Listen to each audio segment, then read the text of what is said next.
Hi, welcome back. Thank you so much for joining me. My name is Dr. Animwaa. If today is your first time, thank you. Please subscribe, support my channel. Let's grow together so that when I become big, you can say, I was there when she had just 100 subscribers. I was there when she had this, and now she's grown. Please support my journey on YouTube. Welcome back. If you're a returning subscriber, thank you. Today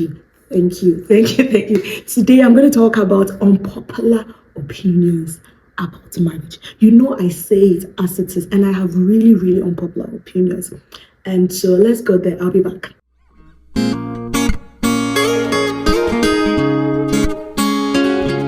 Welcome back. See, let me tell you, when it comes to marriage, opposite poles do not attract. I hear this all the time. Oh, opposite poles attract. Oh, marriage, opposite poles attract. Oh, see, the man is quiet and the woman is loud. I get that with my husband and I a lot, that my husband is quiet and I am the loud person. See, sometimes I'm looking for my phone because he's doing something. I'm like, I need to record you and go and put it out there so that people will know that I am not the loud person. I am the quiet one. Because our energies align. And so in public, he will come across as the quiet one. But when he's with the people that he trusts, the people that are his friends, my husband is not the quiet one. And so in that regard, we are very similar. You need to marry someone that shares a lot of similarities with you. A lot of similarities. And I always say that you need to be sexually compatible with your partner. Marriage is not all about sex, but sex is a bigger part of marriage. You need to find someone that is sexually compatible. Today, I always say it. Do they want to bound you? If opposite poles do not attract when it comes to sex in marriage, maybe your partner wants to be tied and you don't want to be tied. And so now they have all their things ready to tie you and you don't want to be tied. Then they will be chasing you around the bedroom. They will be chasing you around the bedroom. After everything's ended and you are all tied, you do not have the sex. They say, oh, 3 months now we've not had sex.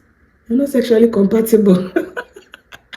You are not sexually compatible. So in that sense, opposite poles do not attract. So when people say opposite poles attract, they usually want to refer to the fact that, oh, when you are very quiet, don't marry someone that is also very quiet. But then in the real sense, when you get into the business of marriage, you realize that you need someone that is very similar to you, because you could be very quiet. And then you marry someone, they are trying to talk to you, you are not listening, and they are the loud part. That's where they find the bestie at work. And before you realize, so always find someone that has so many similar characteristics to you, because, well, my popular opinion is opposite poles do not attract. Maybe in physics, but in marriage. What do you think? Let me know. Because I talked about sex, let me come back to the second point with sex. My brother, my sister, you want to marry because you want to have this sex. You can't have sex every day. Sometimes I go to marriage ceremonies and they're like, give him sex every day, give her sex every day, do it everywhere, do it every day. I say, where are these people getting the energy? Where are these people? What kind of life are they living? See, a woman will menstruate unless your woman is not menstruate, or unless your partner is not menstruate. A woman will menstruate, and so that is like 1 week out of the month. Let's just take a month that there is not going to be no sex. There is work. Some people are coming back late. Some people are coming back early. If you live in this part of the world, people go shift. Sometimes you are, as soon as someone is coming, someone is getting out. And so you're like, high five, I'll talk to you. So because of work, children, when you're ready to do, they do. One child will say, I had a nightmare. I cannot sleep. Mommy, can I sleep between you? During the day. No, you can't have it every day. It's an unpopular opinion. Do not think that I'm going to get married now. I can't have it every day, everywhere. If you're having it every day, everywhere, you are an outlier. Good job. Continue doing it. But my brother says, I should come and tell you so that you don't go and kill someone's child. Manage your expectation. There is no one formula for marriage. I have a video I'm going to link here or here. There is no one formula for marriage. See, what is working for me will not work for you. And what is working for you will not work for me. And so it's very important that you and your partner decide what will work for you and run with it. And do not let other people's marriages influence what you've built. And this is something that I learned very early on in marriage. That's the best advice I've got. Don't let any other marriage influence your own. So my husband and I have built something that works for me. And I always say, if you see our marriage and you think, okay, I want that. Maybe if we take one person out of the equation and you come there, it wouldn't work for you because you are different than my partner. And so we would have to refigure and find something. Whatever is working for us might not work for you. So know this and know peace. And so do not go and say, oh, this is how my parents were marrying and I'm going to do it that way. You and your partner needs to sit down and say, this is how I wish I want to be treated. Know yourself. And I have a video on that. Loving yourself first before you get married. Know yourself. Know who you are. Your partner needs to know themselves. They need to know who they are. You sit down together and as you build something solid that is for you. In some homes, the man cooks.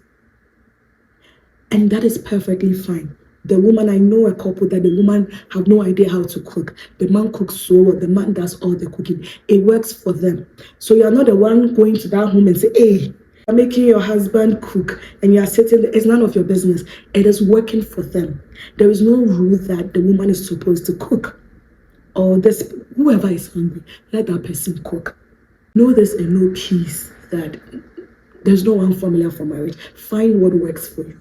Run with it. Work with it. You do not always love your partner. See, let me whisper this. You do not always love your partner. It's a very unpopular. People don't talk about it. You do not always love your partner. That's why I say love is not a feeling. I have a short on it. Love is a choice that you make. Because sometimes you wake up and you're like, really? Or your partner does something to you like, really? How did I get here? Like, did I do all the ceremony? How did I get here? But then again, if it's not something that is putting your life at risk, your mental health at risk, you choose and say, this person is human. He is human and I'm human and I falter as well. I decide to forgive him. And I choose to love him. And I choose to look at all the good things. And I always tell people that when they come and they are telling me about their issues, I'm like, right, take a paper. And anyone that I've done that to, if you're watching, I say, take a paper. Write all their negative things. Write all their positive things.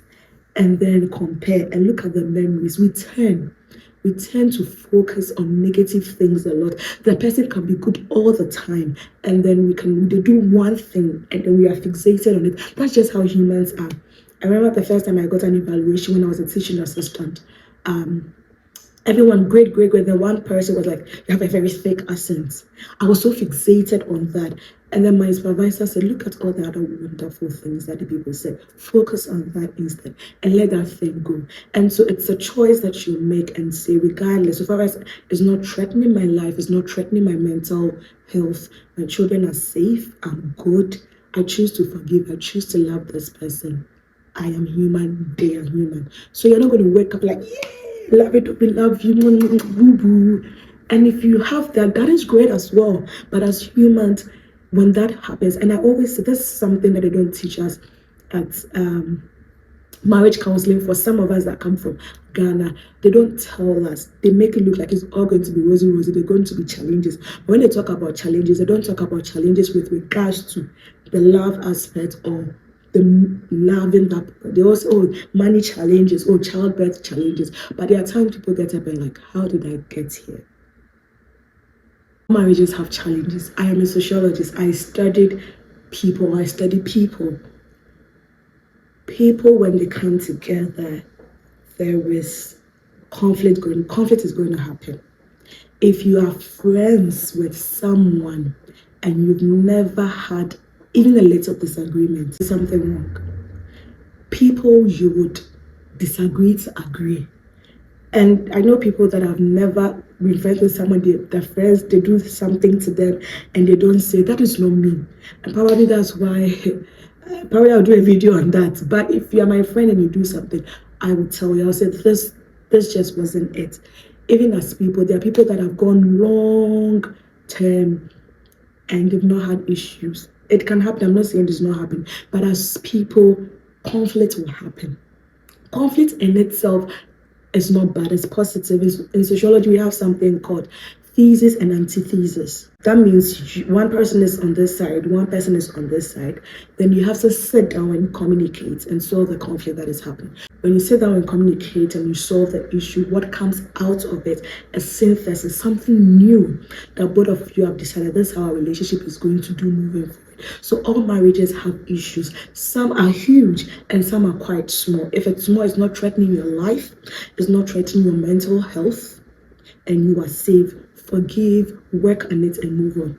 But if it's threatening your mental health, if it's threatening your life, I beg. Anyway, so all marriages have issues, all marriages have challenges, but some are huge, some are small, some are just here and there. Some are things that you can actually talk through them, communicate with your partner. And that is why it is very important that you're having very deep conversations.